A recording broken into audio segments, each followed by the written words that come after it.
Hello friends, welcome to KBS preparation. आज के इस वीडियो में हम लोग अपनी केमिस्ट्री के लेक्चर्स को देखने वाले हैं, जिसमें केमिस्ट्री का पूरा सिलेबस मैं आपको दिखा करके बताना चाहता हूं कि हमें कौन सी चीजें किस बुक से कहां से पढ़नी है। मैं आपको ब्रीफ करता हूं और उसी के साथ साथ हम अपना आगे का टॉपिक भी स्टार्ट कर रहे हैं आज के इस लेक्चर में। तो बहुत ही ध्यान से समझिए, क्योंकि केमिस्ट्री कहा जाता है ना, केमिस्ट्री और फिजिक्स बड़ी बेवफा है। रात को रटो, सुबह में सफा है। तो इसलिए ध्यान से पढ़िएगा। और फिजिक्स का जितना भी सेशन मैंने कंप्लीट करा उसको जाके देखिए। मैं कोशिश करूंगा कि हर वीक में आपके फिजिक्स के क्वेश्चंस को ले आऊं। कम से कम टॉप 10 क्वेश्चन को मैं हर वीक में कोशिश करूंगा फिजिक्स के। और जो टॉपिक मैं पढ़ा रहा हूं केमिस्ट्री में, वो केमिस्ट्री का भी टॉपिक मैं आपको ले आऊंगा। ठीक है, स्टार्ट करते हैं। तो दिया गया है आपके सामने सिलेबस। सिलेबस में क्या चीज है? नंबर फर्स्ट, अब देखो मैं आपको बता दूं, ये जो चीजें आपको देख पा रहे हो, ये पार्ट, ये आपका फिजिक्स का सिलेबस है। ये आपका फिजिक्स का सिलेबस है। और ये वाला सिलेबस जो है वो है केमिस्ट्री का। और मैं आपको डिटेल में ये भी बताना चाहता हूं कि फिजिक्स से प्रीवियस ईयर यानी लास्ट ईयर में 10 क्वेश्चन आए थे, केमिस्ट्री से 4 क्वेश्चन आए थे, ध्यान दीजिएगा।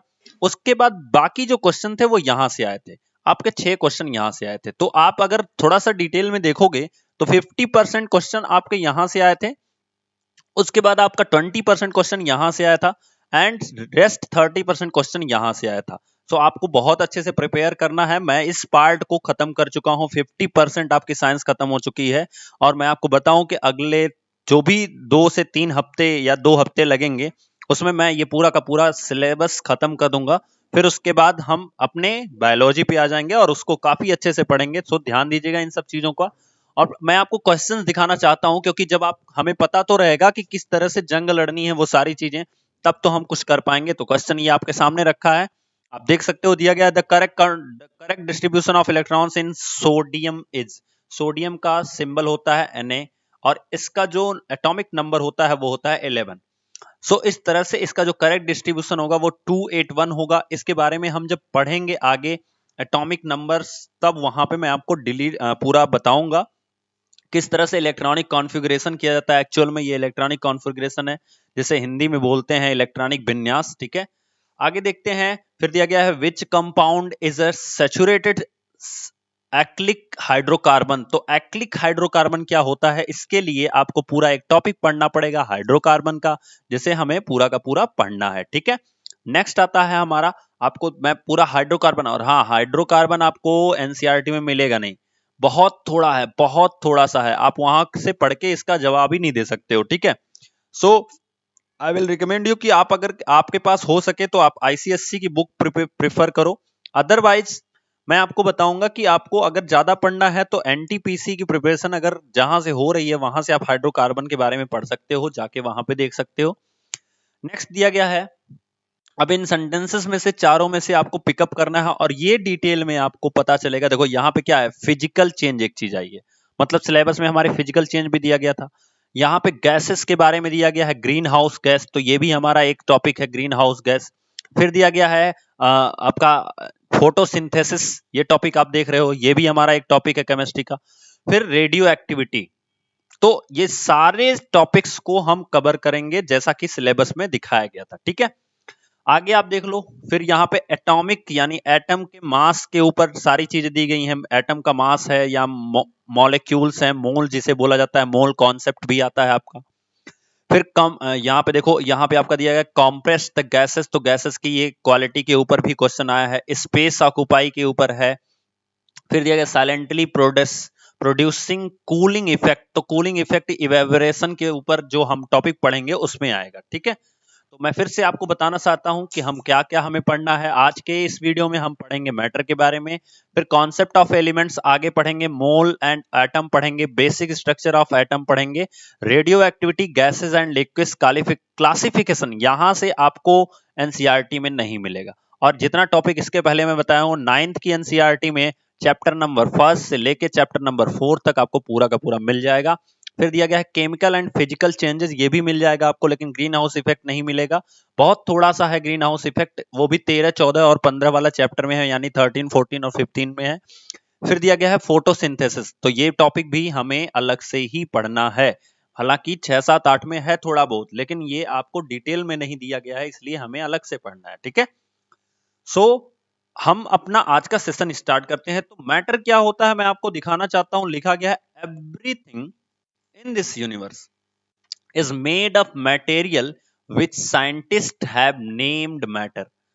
आपके इस संसार में जो भी चीज बनी है, ठीक है, देखो जो मैं आपको बोल रहा हूं हिंदी में, अगर जो लोग हिंदी से हैं वो लोग सीधा सीधा अपने नोट्स में लिख सकते हैं कि इस दुनिया में जो भी चीज किसी भी मटेरियल से बनी है, जो भी चीज जिस मटेरियल से बनी है उसे हम क्या कहते हैं, मैटर करते हैं, ठीक है।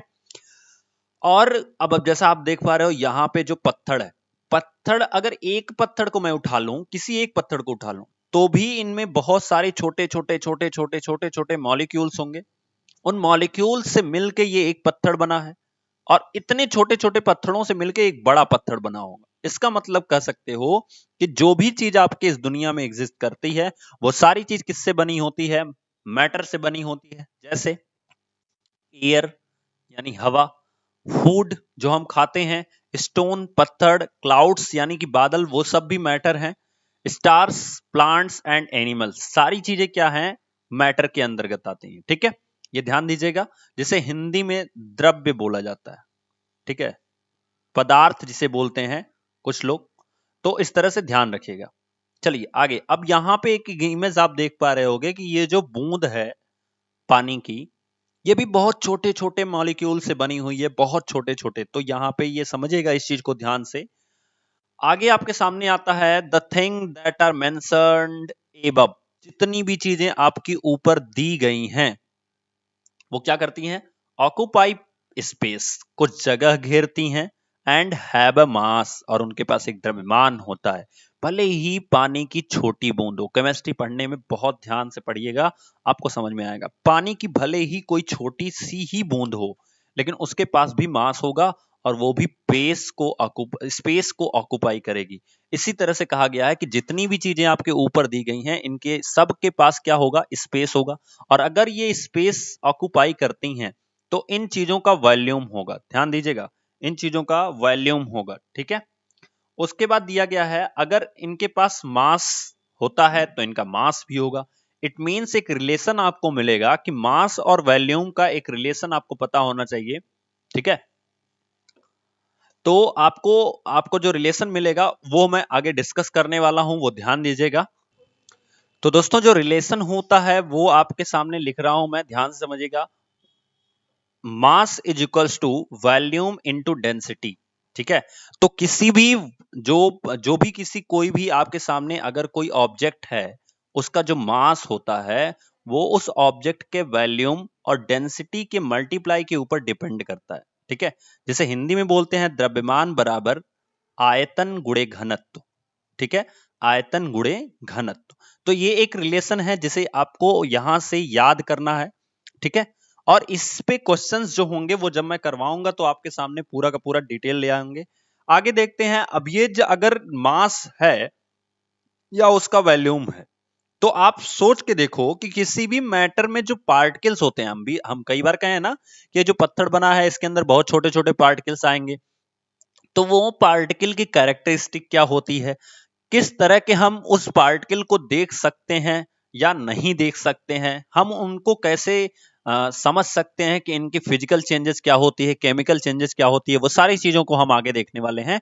तो जैसा कि देख पा रहे हो, फिजिकल नेचर ऑफ मैटर, किसी भी मैटर का जो फिजिकल नेचर होता है वो कैसा होता है। तो मैटर जो होता है वो किससे बना होता है, पार्टिकल से बना होता है। जैसे मान लो एक बड़ा सा आपके पास कोई पत्थर है, ये छोटे छोटे छोटे छोटे कई पार्टिकल से होकर बने होते हैं, छोटे छोटे। जैसे देखो मैं आपको बताऊं, आप सबके घर में कह सकते हो कि एक हलवा बनता होगा। हलवा, हलवा मतलब जानते हो, जो सूजी से बनाया जाता है। तो उसमें सूजी के बहुत छोटे छोटे छोटे छोटे पार्टिकल्स होते हैं जिनको हम मिक्सअप करते हैं, और उसकी वजह से एक बड़ा सा हमें बनता दिखाई देता है, ठीक है। अगर आपको नहीं पता है तो आप पेड़ की पत्तियों पे ध्यान देना, पेड़ की जो पत्तियां होती हैं, ठीक है, उसमें अगर थोड़ा सा भी आप ध्यान दोगे तो जो पेड़ की पत्तियां होती हैं उसमें ऐसे लाइनें निकली होती हैं, ठीक है। और ये लाइनें बड़ी छोटी छोटी होती हैं, बहुत छोटी छोटी होती हैं, ये ध्यान देना। और इनके बीच में भी ऐसे डॉट्स बने होते हैं। तो इन डॉट्स को, ये पार्टिकल्स जो हैं, इनसे मिलके एक मैटर तैयार हो रहा है।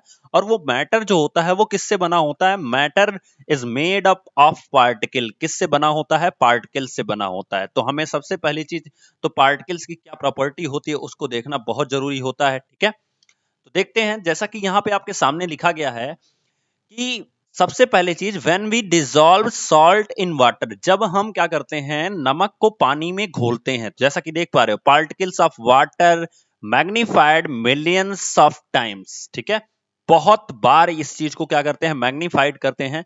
और वाटर में जब हम नमक घोलते हैं, जैसा कि यहाँ पे देख पा रहे हो, हमने नमक डाला है, तो जब हम घोलते हैं तो इसमें देखो पानी के भी कुछ पार्टिकल्स हैं और नमक के भी कुछ पार्टिकल हैं। तो ये चीजें दोनों आपको दिख रही हैं। ठीक है, बट होता क्या है, the particles of salt get into the spaces between particles of water.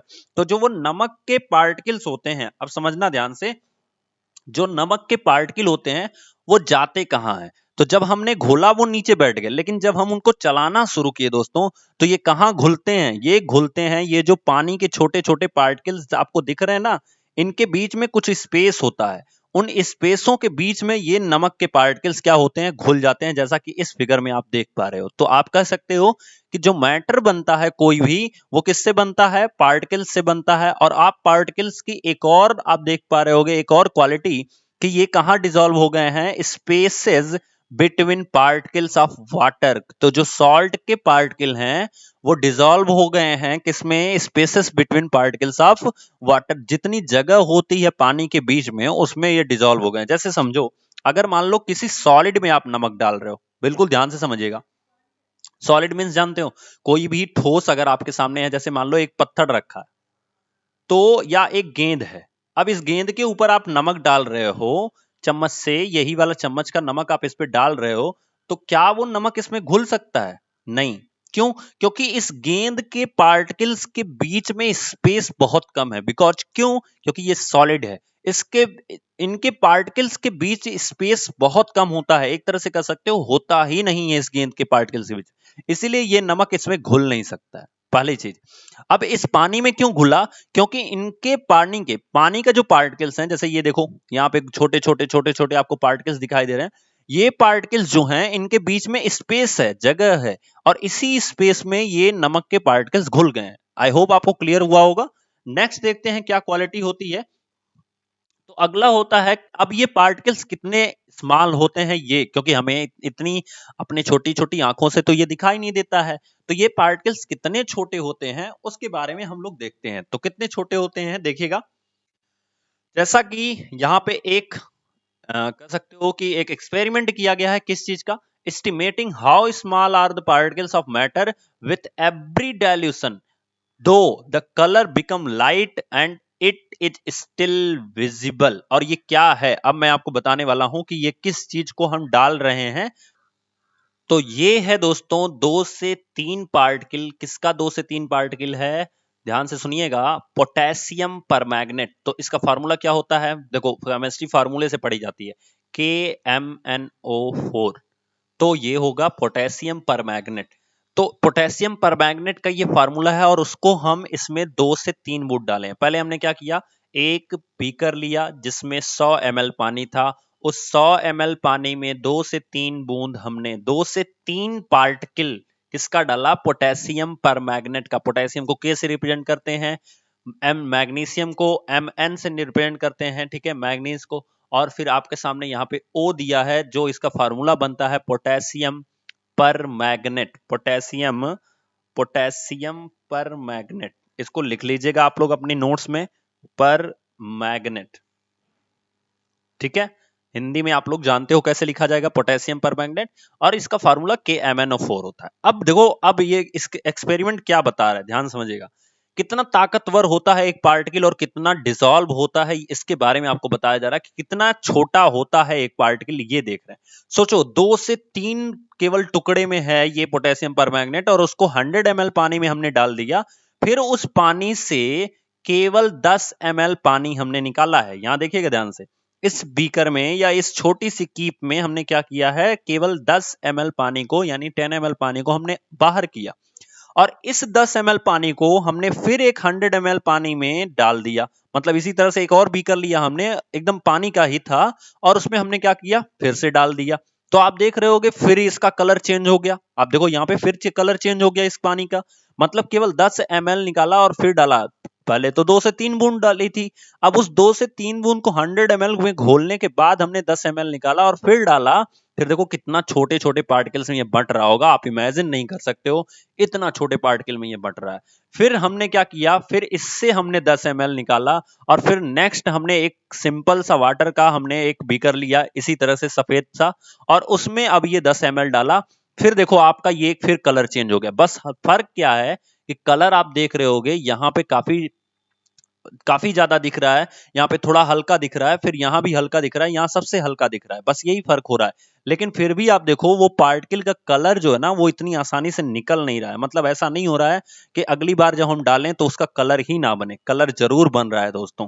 तो इस तरह से आप सोच सकते हो जब हम केवल 2 से 3 पार्टिकल पोटेशियम परमैंगनेट पानी में डाल रहे हैं और 400-500 ml पानी को वो कलरफुल बना रहा है, आप देख रहे हो जैसा कि।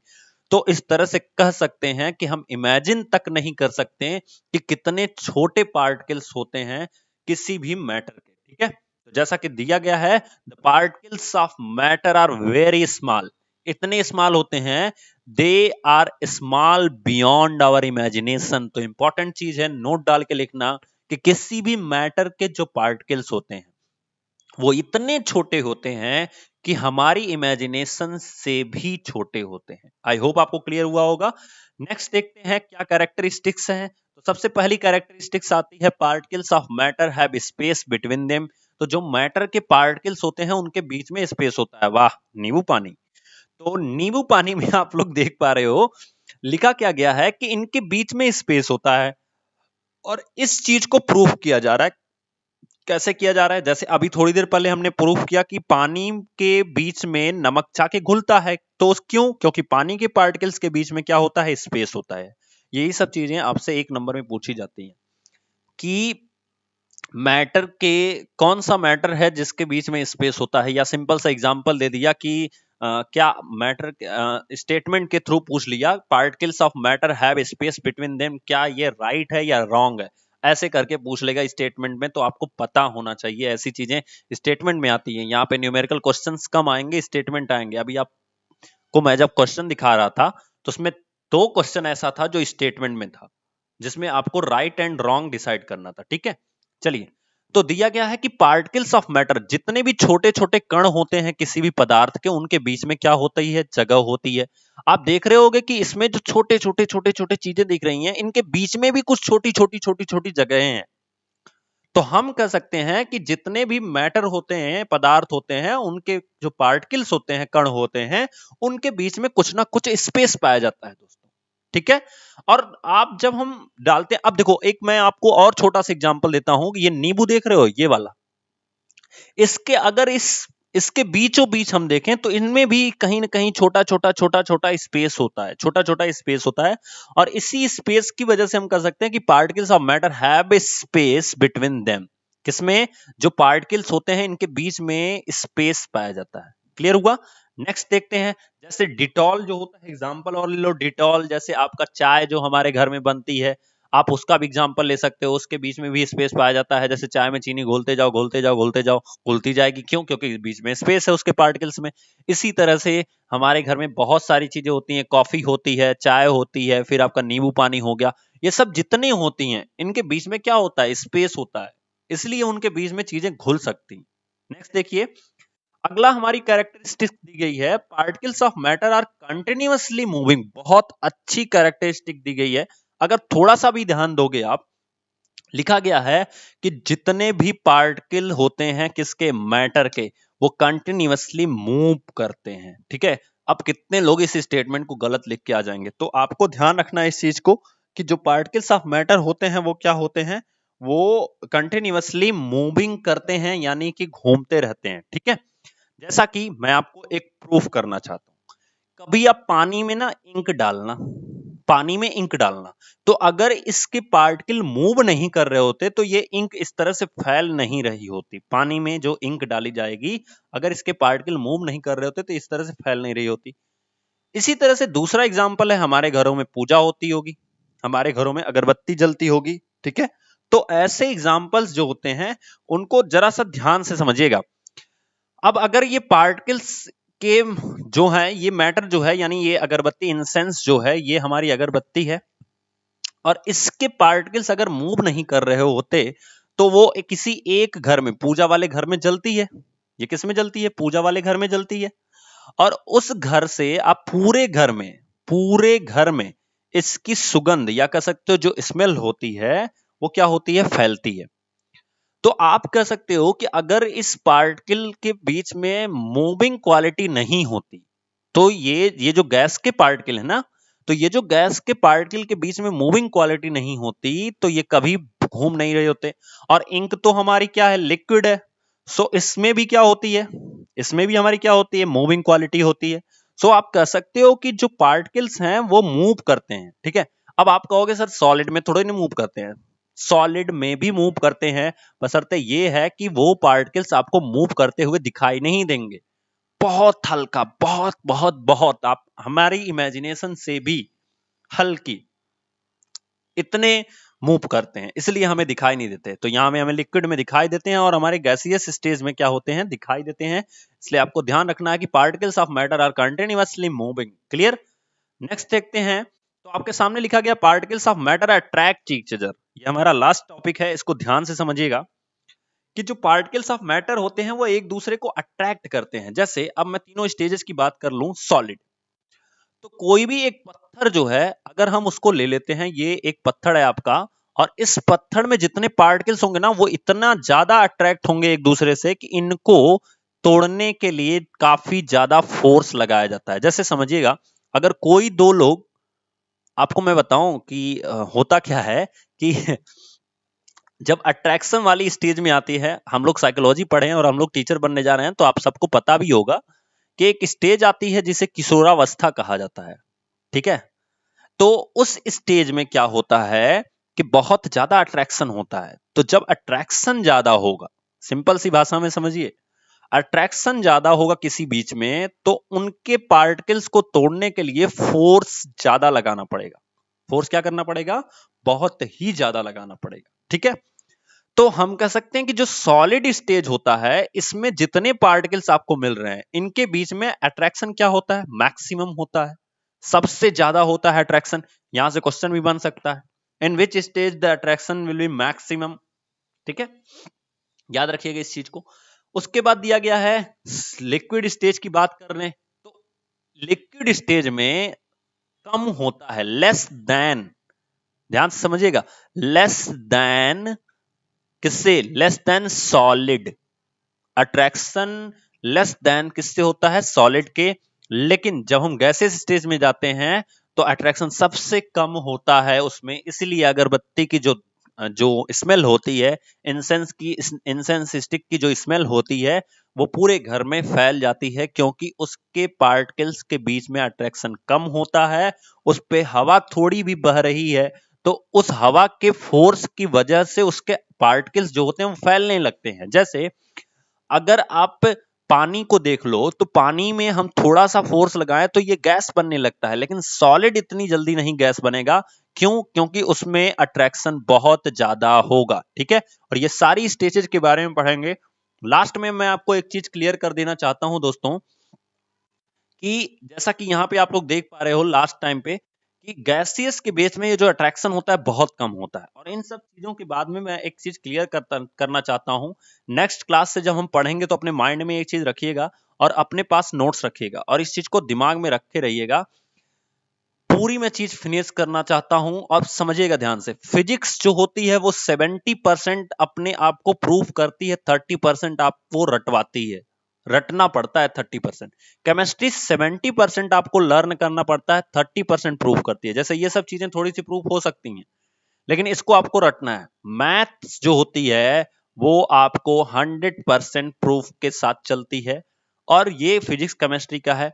और बायोलॉजी जो होती है वो 90% आपको रटना पड़ता है।